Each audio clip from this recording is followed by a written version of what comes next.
Le premier jour de la semaine, Marie-Madeleine se rend au tombeau de grand matin. C'était encore les ténèbres. Elle s'aperçoit que la pierre avait été enlevée du tombeau. Elle court donc trouver Simon-Pierre et l'autre disciple, celui que Jésus aimait, et elle leur dit, On a enlevé le Seigneur de son tombeau, et nous ne savons pas où on l'a déposé. Pierre partit donc avec l'autre disciple pour se rendre au tombeau. Ils couraient tous les deux ensemble, mais l'autre disciple courut plus vite que Pierre et arriva le premier au tombeau. En se penchant, il s'aperçoit que les linges sont posés à plat. Cependant, il n'entre pas. Simon-Pierre, qui le suivait, arrive à son tour.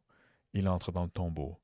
Il aperçoit les linges, posés à plat, ainsi que le suaire qui avait entouré la tête de Jésus, non pas posé avec les linges, mais roulé à part à sa place.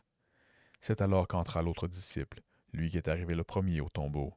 Il vit et il crut. Jusque-là, en effet, les disciples n'avaient pas compris que, selon l'Écriture, il fallait que Jésus ressuscite d'entre les morts.